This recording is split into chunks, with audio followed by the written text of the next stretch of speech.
this week. That's like I got the board set briefly. Get the haircut.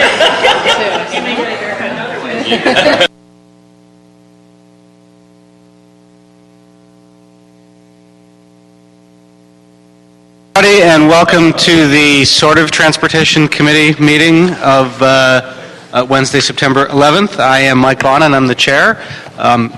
There are a couple members who will not be here today, and I believe Mr. Parks is going to be coming, so we may not have a quorum, so whatever we do today may just get transmitted to the council as a report from the chair or the chair and Mr. Parks. Okay, great. So I want to get started, and so let's begin with item number one. Item number one is a communication from the mayor relative to the appointment of Ms. Marilyn Grunwald to the Board of Taxicab Commissioners for the term ending June 30th, 2014. A very suspicious character, this Ms. Grunwald. Come on up.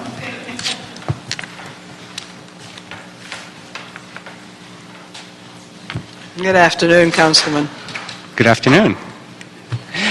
For the record, why don't you just tell us your name and give us a little bit of your history and why you're interested in serving? Sure. I'm Marilyn Grunwald. I've previously served as a commissioner, so I understand the function of being a commissioner to advise.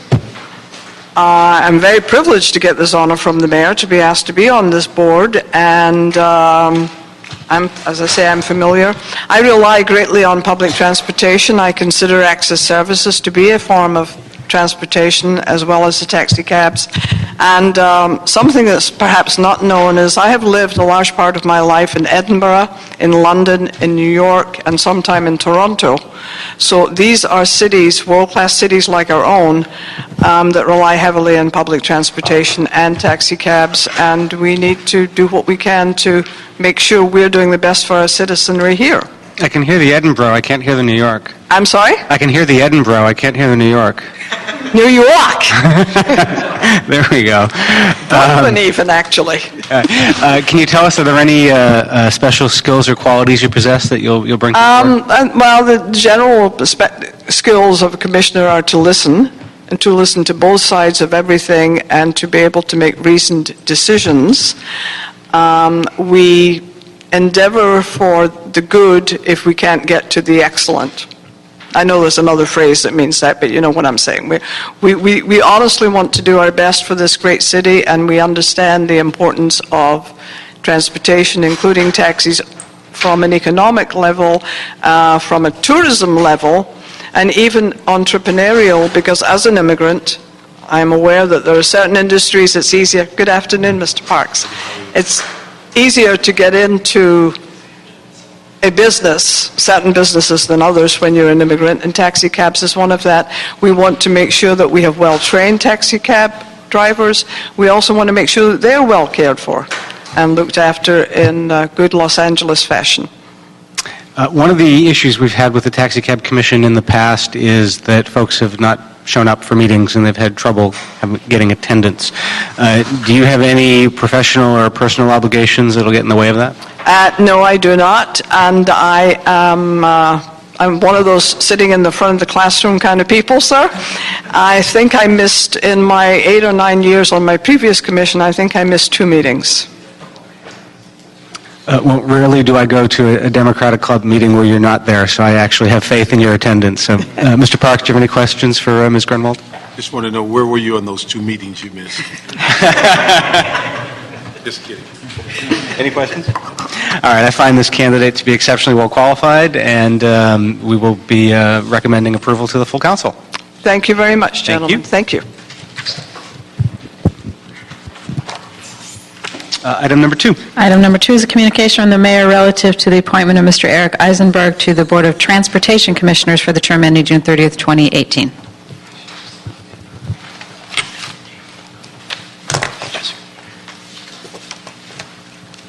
Good afternoon. Good afternoon. Welcome. Good afternoon, Councilman. For the record, can you just tell us your name, tell us a little bit about yourself, and why you're interested in serving? Sure. My name is Eric Eisenberg. I am a native Angelino, born and raised in the city. Lived in various locations throughout L.A., Venice, San Pedro, Hollywood. And I'm very interested in serving. As a native Angelino, I know the historic traffic patterns that take place in Los Angeles, and I see that as one of our challenges for growth.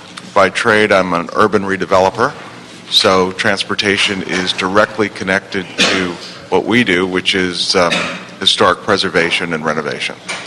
You currently live in CD15, Yes. and you used to live in Venice? No, I used to live in Venice. Well, I'm concerned that you've left the 11th District. Can you tell me why?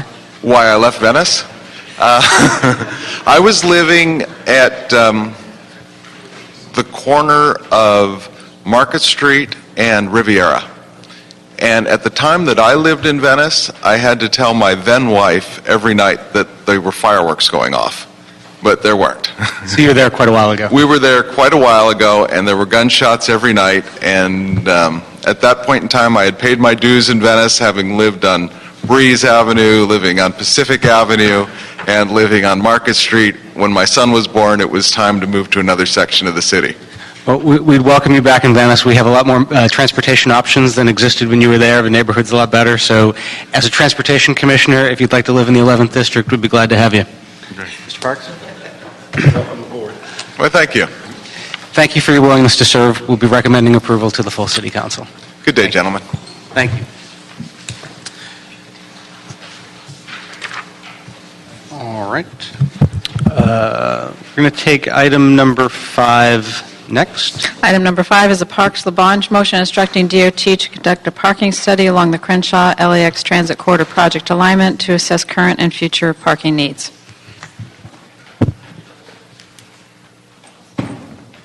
Just before you start, Mr. Parks, this is your motion. Is there anything you'd like to say by way of introduction? Well, I would just, the reason for the motion, and you and I have talked 100 times about our concerns about MTA and lines, and Maria, thanks for putting this together. But my concern is, having been on the Expo line and then looking at the effort to build Crenshaw, is that MTA, in my judgment, has a blind spot when it comes to parking. They have a tendency to believe everybody connects to a system from another system. And this falls short of the view that you might get in your car and drive to a location and park and then get on the system. And it became obvious when we were dealing with Expo. You could come out of the Union Station and get all the way to La Cienega before parking structure was considered. And even to the point that we lost parking at Western because we wanted left turn, north and south left turn lanes, and eliminated the parking on the street. So this effort, as we look at Crenshaw, is they're talking about over 300 spots that could be moved. And my concern is that if you get south of Vernon, particularly, you have some adequate parking at Lamert Park behind the businesses. You have parking at the Baldwin Hill Shopping Center. You also have parking around West Angeles Church. But when you get south of Vernon, there's minimal to no parking for residents, businesses, employees, and the riders we expect to ride the line. And we know that we have at least 3 to 4 city lots that are east of Crenshaw along the avenues. And we need to look at how they get configured, particularly as we approach Slauson, which is a major thoroughfare going east and west, north and south. How do we configure there to have permanent parking? Because this community could not survive in the loss of 300 spots permanently. They're talking about re-engineering them during the construction. We're as concerned about the final project and where the parking's coming from. And my concern also is that, and I know MTA has offered to do a study, but, and I'm biased on this, but in my history, unless the city of LA is involved, our interests may not get as much attention as we'd like, because we have priorities that are different. They're trying to build the line, stay in budget, and if they leave you something without parking, they say, oh well, and they go on and keep building the line. We have to be concerned about people parking in residential neighborhoods off of the major thoroughfares and blocking up neighborhoods from parking. We have to be concerned about the businesses surviving during the construction and after the construction. So that's why we put this in. And we're also sitting, and I've talked to Mr. Bonnet about this, the not so subtle message that Special Parking Revenue Fund is for this purpose.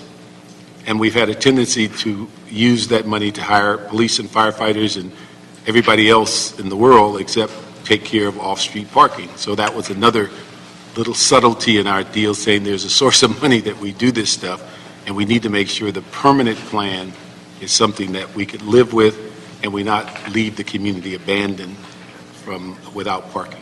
So we understand that MTA wants to do something. I think we have to play a role, and our role, in my judgment, is the permanent parking plan once the line is completed, not just getting it constructed, but what's the permanent plan. So all that is why we have a one-page motion. You have 15 seconds to reply. Thank you, Councilman Parks, and we appreciate the focus that your office has put on this issue in Park Mesa Heights. In recent weeks, a task force has been formed with LADOT, Metro, City Planning, and representatives from your office and the Mayor's office. And our focus is in preserving as much of the parking supply as possible during construction and beyond, understanding the demands of parking in that area, and then identifying opportunities to address the gap between the demand and the supply.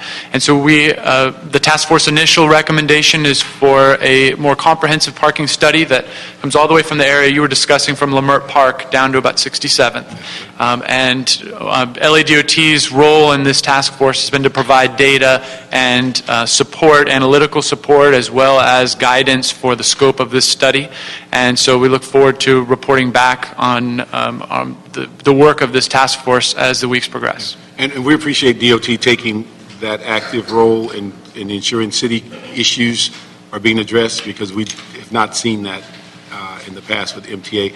In fact, we just held up a project at 54th Street that people wanted to buy a city lot, as part of a mixed use. And we said, not until we figure out what the final parking plans are going to be, because we didn't want to get rid of the lot and then find out later we needed it as part of the permanent for businesses and such. So it's very important to us that, particularly Slauson to Vernon, it's a little wider and maybe not as impacted south of Slauson to 62nd, but the real issue is Vernon to Slauson, and the added dynamics of that stretch. It happens to be the area that the line is at grade, where the community is most upset about it being at grade, and they want it all underground. We can't afford it.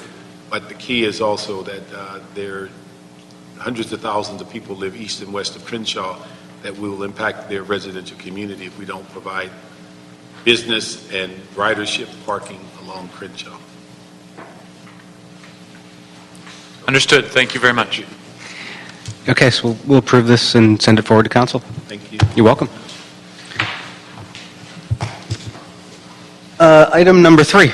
Item number 3 is a DOT report relative to extending the contract with Circo Incorporated for an additional 6 months from September 30th, 2013 to March 31st, 2014, with additional month-to-month options through September 30th, 2014 for the collection of parking meter and pay station coin revenue.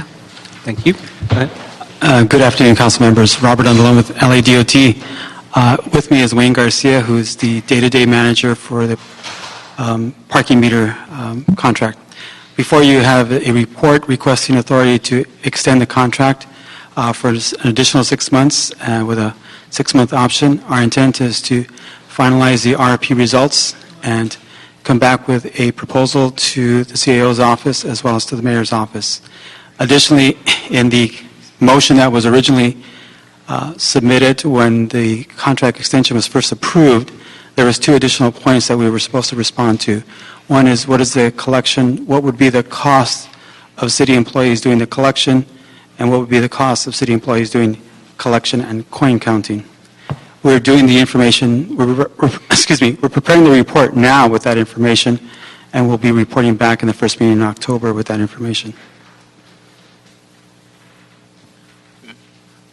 Go ahead. Yeah. Let me just ask, give us kind of a thumbnail of what has changed since we've gone to the new meters, the, I guess we call them stations, and also the cards as far as collection, rate of collection. I know we have a significant improvement on meters being out of order. But what's been the kind of transition we've gone through as far as? Well, as far as the transition, we've expanded the use of IPS meters throughout the city. As a result, we have increased electronic security functions. We no longer use handhelds to actually read the meters. We use kind of a tap card or credit card version that's used by the collector to indicate when they arrived at the meter. We're also, we've included some security enhancements through Express Park, which actually accounts for the can being actually opened from the meter and into the canister itself. We have, based on our latest reports, over 99% of the uptime for the meters, for IPS meters. We have the pay stations, some of which have had some difficulties in some of the neighborhoods. So we've gone out and replaced some of those pay stations with IPS meters. They seem to function more reliably. They provide much of the same convenience to the public as far as payment options, and they provide us the data relative to the money that's being deposited into the meter. We're currently at 52% of the money is now being paid via credit card, and 48% of the money is now being paid by coins.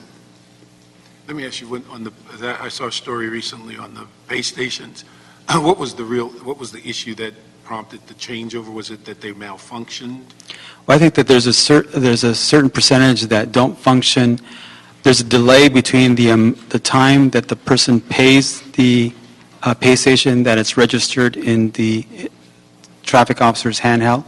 So conceivably, a traffic officer could issue a citation to that vehicle because, according to the records, that meter is expired, only to find out later that the payment history shows that the payment was made prior to the actual ticket being issued.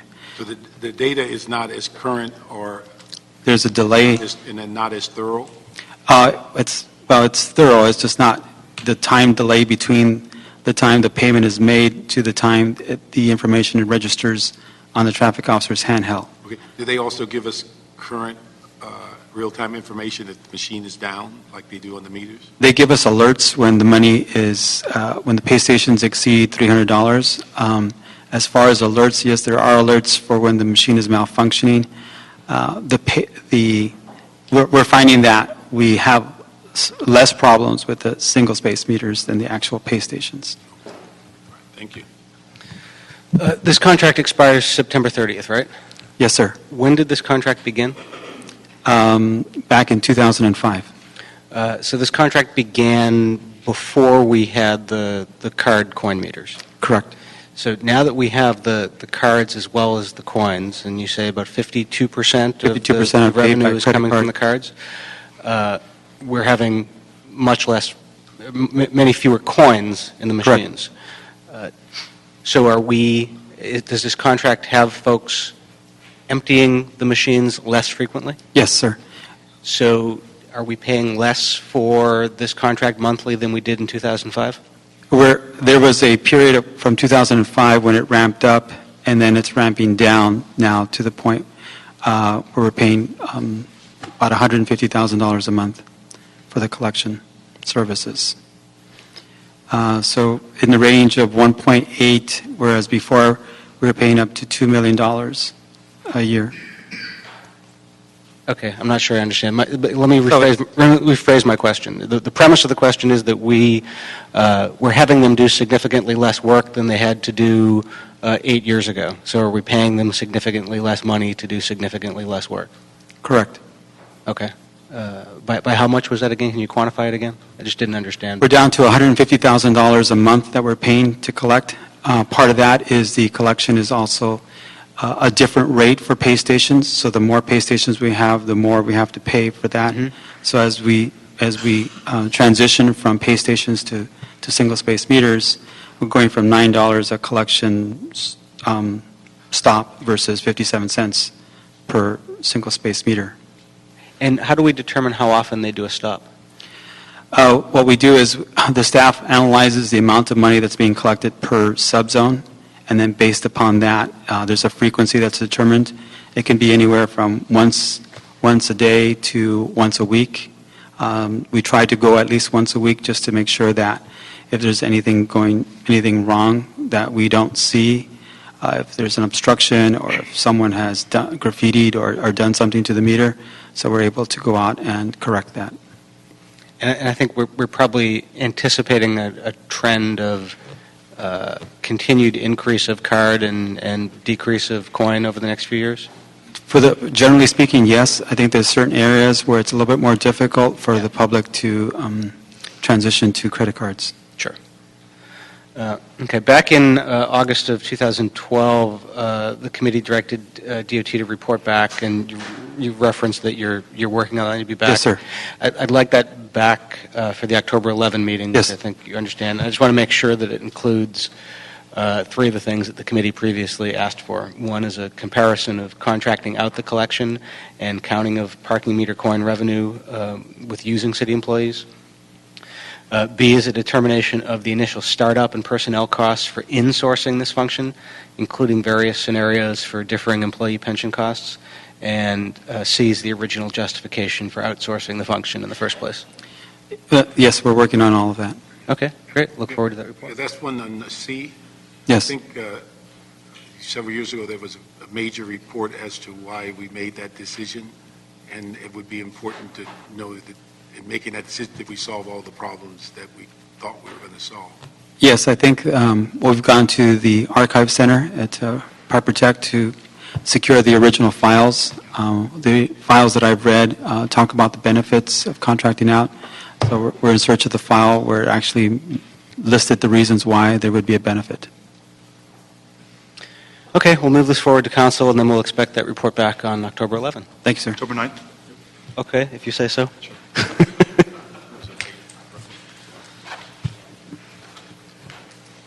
Item number 4. Item number 4 is the CAO, LADOT, and City Engineer report relative to recommended project delivery method and summary project management plan for the LA streetcar project. Having heard this in Budget and Finance the other day, I have a bit of a sense of deja vu.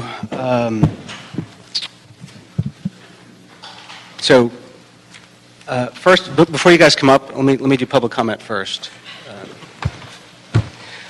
There's 3 people who filled out speaker cards. Steve Needleman, Shiraz Tarsi, did I correct pronounce it? Sorry about that. And Jessica Wethington McLean. Come on up.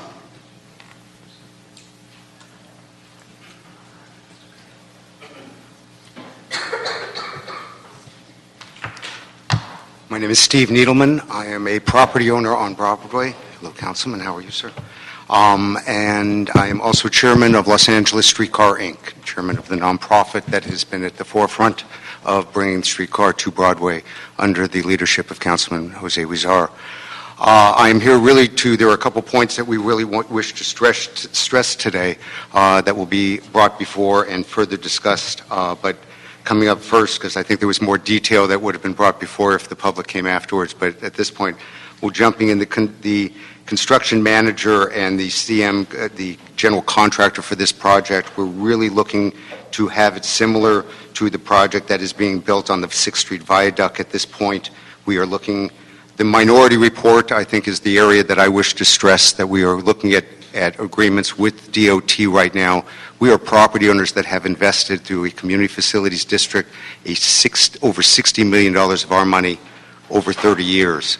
We have ranges. AEG alone will be putting in close to $400,000 to $500,000 per year for 30 years for helping this transportation system. It's one of the few in this country that have the public support that is being put into this project. We would like to have, as the streetcar, some option even to come into having, when disagreements come up with DOT.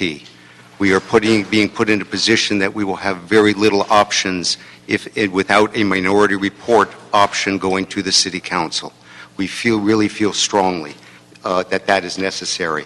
The other issue is it was brought before, the numbers brought before currently to the Council yesterday for the budget and the numbers from DWP.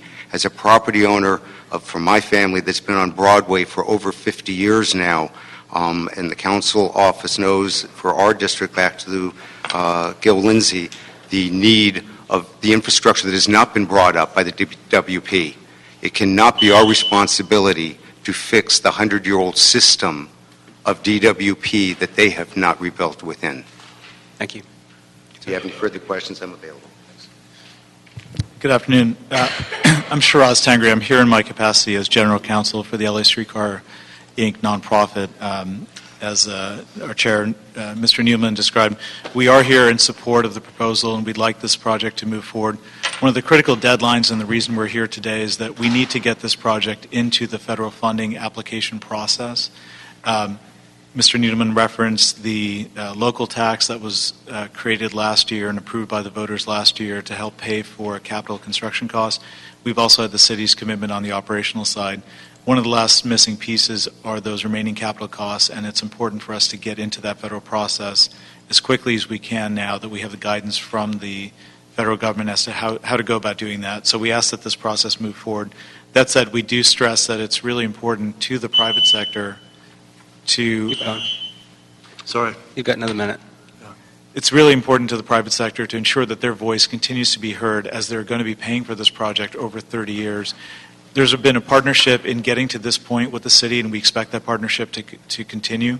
We want to ensure that the council gets to hear if there are critical decisions where the private sector and the city can't come to an agreement, city staff can't come to an agreement about the project. That's where it's critical to have that minority report so that the council can resolve those issues to ensure that the project only moves forward when we have an agreement on those critical items. So we ask that that be put into the project. And on the last item, the utility cost issue that Mr. Needleman referenced, I think it's very clear that the City Council needs to give some direction here to the DWP to make it clear that those utility costs, and at the moment we're dealing with a worst-case scenario, the very conservative projections, those numbers will get refined, but I think what's important for the council to make a distinction here is the cost of the project, the streetcar project itself, versus utility costs for upgrades that it may make sense to do in conjunction with or at the same time as the project, but are not the project themselves, and those costs should not be imposed on the back of this project. Thank you. We're here for questions. Thank you.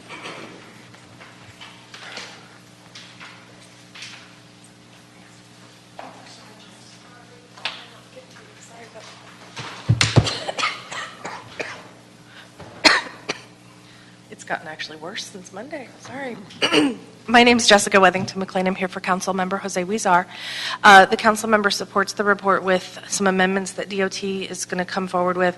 The economic impact and the transit connectivity benefits of this project are clear. $1 billion in additional development, $25 million a year in additional tourism spending that's going to help drive our economy. That said, the council member clearly shares concerns about potential budget overruns. It's a very serious thing. Some projections have it as high as $200 million, which would simply be devastating. And at that point, we would pull the plug. That's not something this project could sustain or that really is realistic. That said, the point of entering project development with the FTA is to work all that out. And the projections that are in the report, budget-wise, really are the worst-case scenario. You fill out a very complicated matrix of every possible cost that the project could ever kind of incur. And if we were to have to move every single utility that's anywhere near the rail that we're going to lay down 18 inches into the street, that's how much it would cost. That's not a real-world scenario. It's not how any other city has done it. It's not even really how our own departments are recommending that we do it. But that's the worst-case scenario. There's no engineering in that. There's not even any common sense solutions in that. Move the rail 5 feet to avoid a problem. None of that has been part of this process yet because we're not there. We're in the environmental process. Excuse me. And also, as one of the public commenters said, there's also been no discussion about the age of the infrastructure to be replaced. In some cases, the infrastructure that's being estimated, its useful life ended when my mother was a child. So those are things that we're really going to have to discuss. The project team at DOT and BOE are bringing on the project manager and the utility experts now to do that work. We anticipate having a lot better answers by the spring, which is sort of normal course for a project like this. So those experts are coming on now. I just also wanted to mention that we're very used to light rail construction in LA, where we dig down and we trench deep into the ground. Streetcar construction is quite different, so we don't anticipate some of the potential unknowns that we've faced with light rail. We're digging an 18-inch to 24-inch track pad. It's quite a different project. But to get there, we need to get into project development, and that's really what this whole thing is about. The process, by the way, is not costing the city anything. These are not city dollars that are being used right now to even do this environmental and engineering work. The CRA allocated money to LA Streetcar Inc., which is what is being used to advance the project at this point.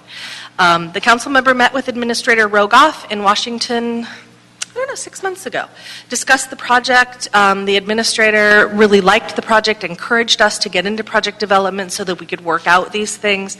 They feel that Los Angeles as a streetcar city is a bellwether for other cities, and they're very excited about the prospects for how that might work as an urban circulator in a dense urban environment. So we're excited about that process, and we're already anticipating that work.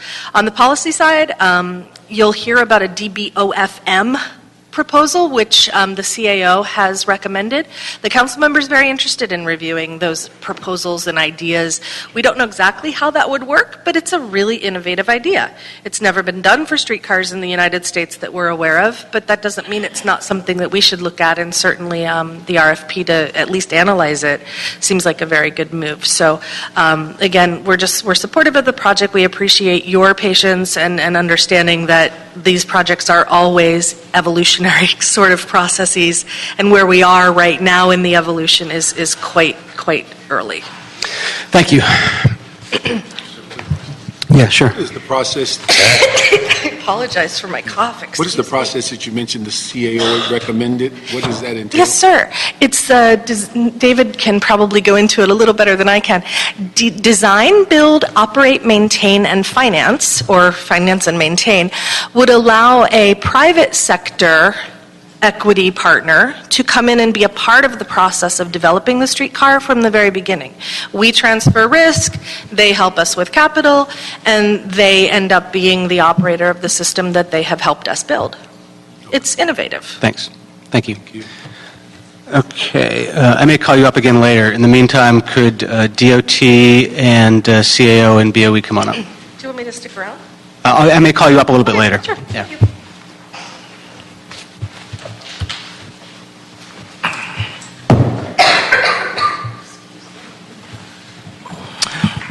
So Mr. Parks is somewhat familiar with this issue because it came up during the previous council. I heard this on Monday, but I'm relatively a newbie on this issue. I was busy with an exhaustive and expensive job application process when this was going through council most of the time. So if you could start with an overview of what this project is and where we are and why you're here before us today.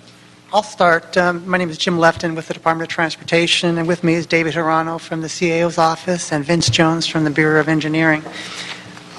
First off, I just want to make sure you guys are looking at the September 5th revised report. There was an early report from August 26th, but we made some adjustments to that report. The purpose of this report is to present a recommended summary project management plan for the streetcar project. That plan is included as attachment 1 to the report.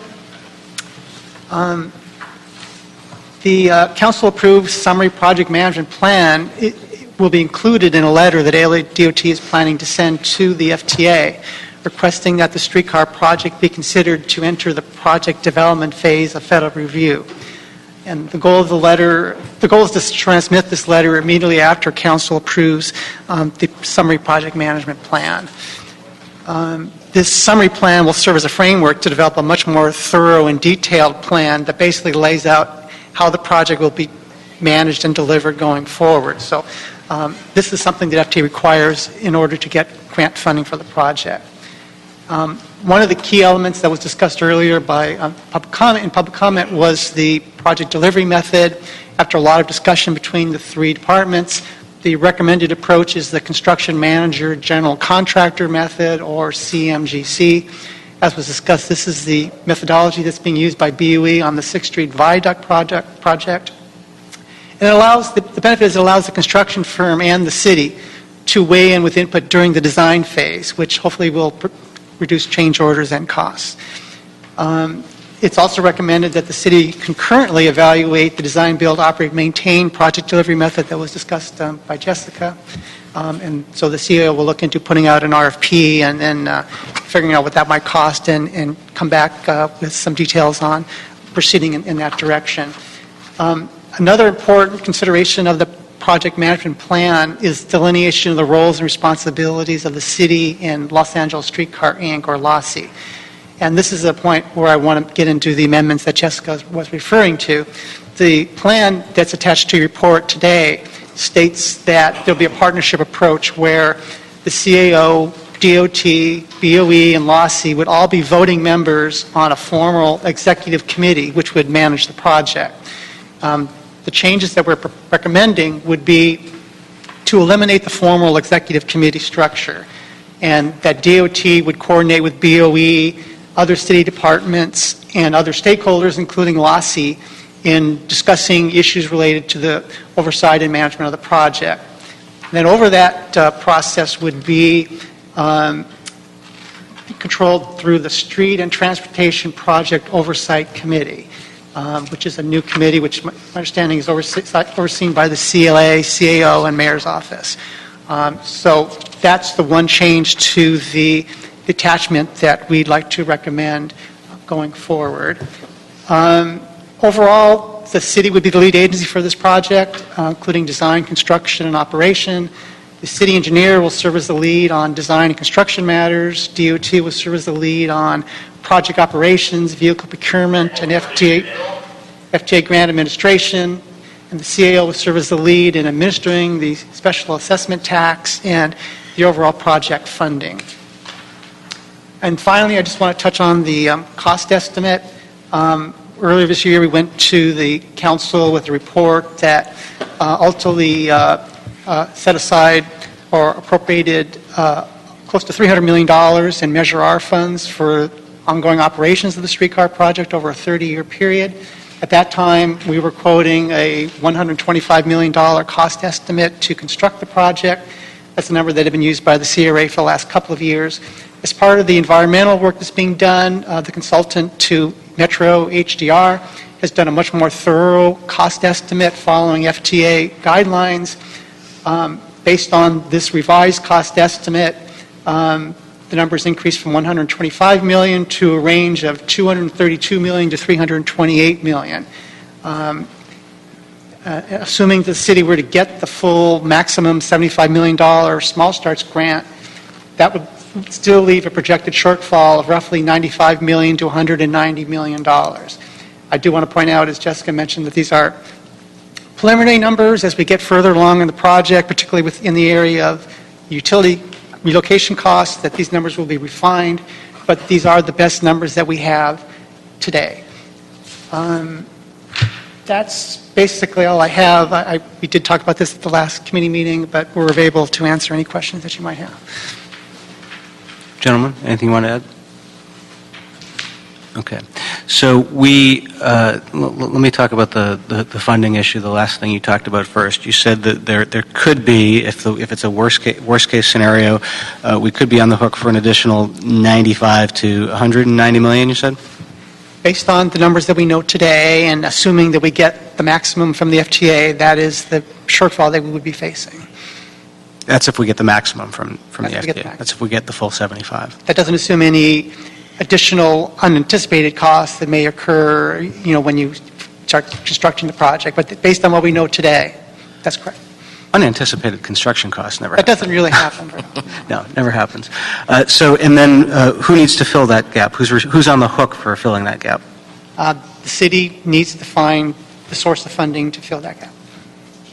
Okay. Before I get into too deep on this subject, we did discuss it a little bit in Budget and Finance. Mr. Parks, did you want to probe on this one? Yeah, I want to just clarify, because it's been a while since we had this in council. What I was wondering is that what I remember is that we had 125 million we were going to get from the election, from the community election or something. Was it 125? The 125 is the total project cost. We were going to get 62.5 million from the CFD, And then we were hoping to get up to $75 million from FTA through the small starts. So the total construction cost would have been funded through the CFD and the federal grant.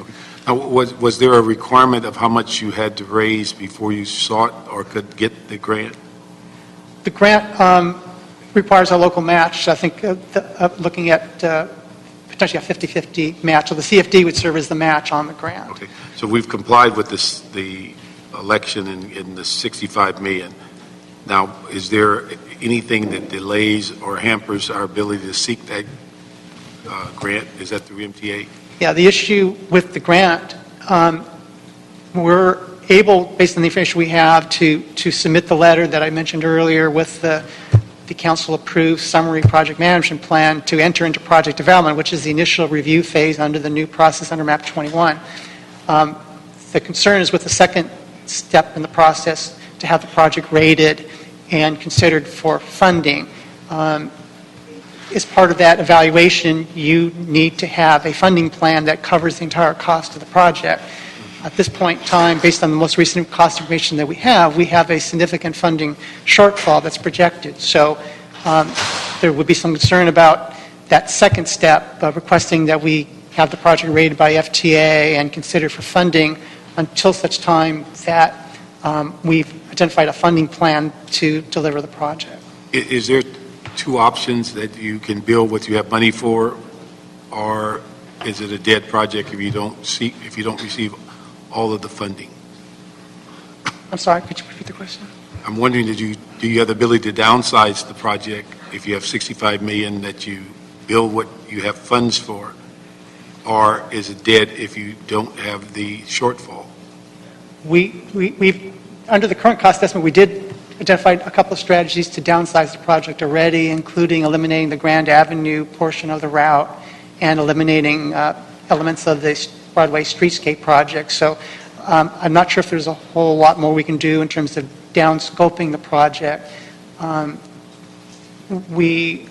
As Jessica mentioned, we were bringing on a utility expert that could work with utilities and hopefully be able to bring down the utility costs, which are now a significant portion of the total cost estimate that we're looking at. But like I said earlier, this is the best information we have today to go off of. So the utility costs or replacement utilities is the bulk of the... Not the bulk. It's a significant portion. Let's see. It's about... The project cost without utilities is about 153 to 162 million without utilities. Utility costs are about 79 million to 165 million. So they're a significant portion of the total cost and a big reason why we have such a big range in the cost, because a lot of that is utility costs. And so until we finish the report that's recommended in this action, we won't have a clear idea of what the overall funding will be. In this particular action, all we're asking is that the council and the committee approve the attached project management summary plan.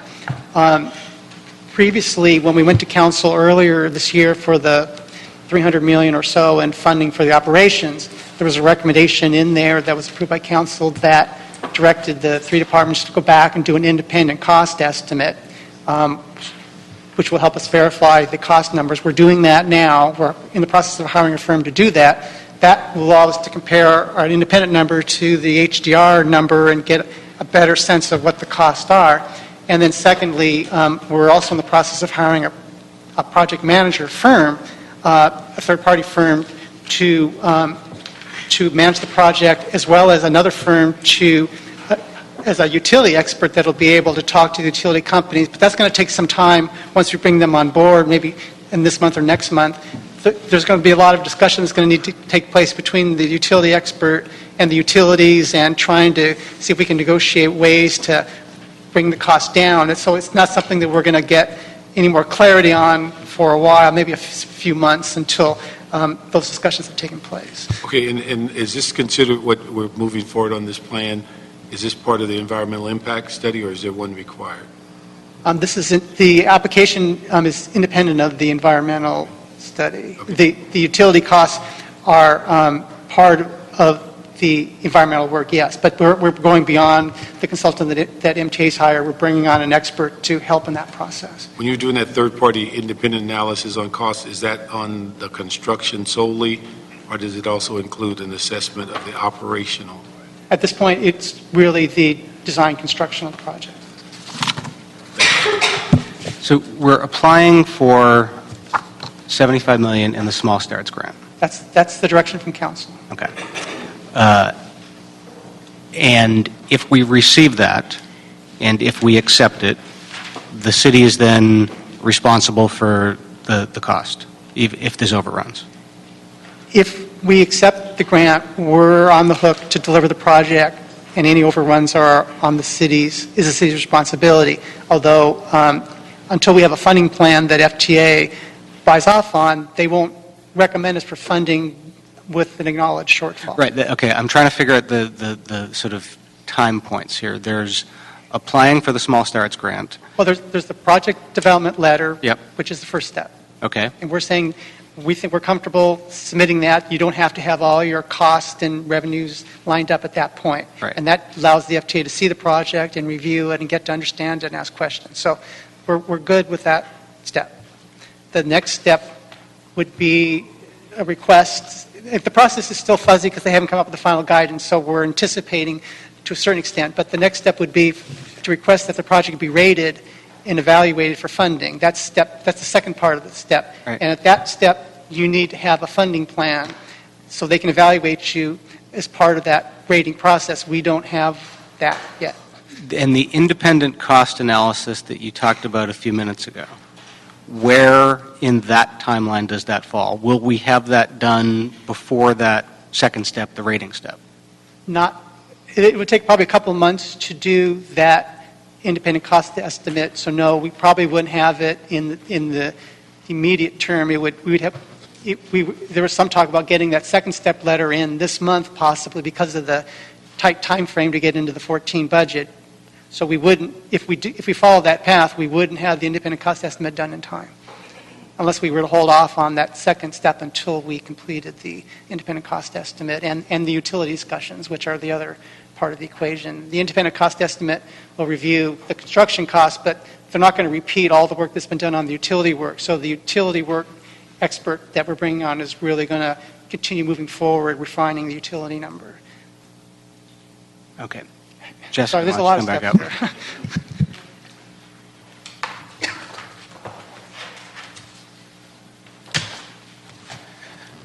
up. So how do we sign off with the potential commitment on our backs if we don't have the independent cost analysis done before the rating has to happen?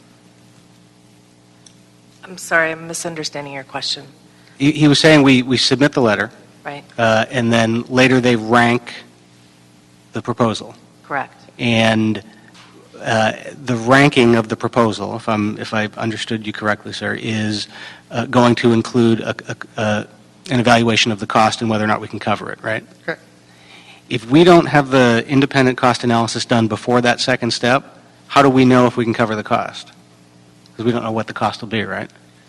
Well, this is the first time that I've ever done a federal grant on a streetcar project, so my learning curve is a bit steep on the federal process. I think there's a few steps, though. I think there's sort of an initial rating to kind of give you a temperature on whether you're going to really want to go through this process or not.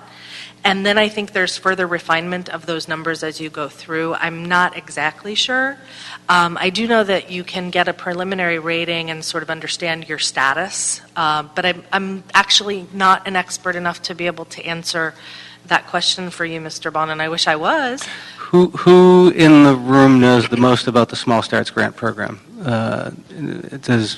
The problem is that it's a new process, and the guidance on how they're going to evaluate and the timing isn't out yet. So, depending on who you talk to, you get a little bit different story. But our understanding from what we've reviewed in terms of documents and talking to FTA is that the two-step process, the project development step and then the project rating step.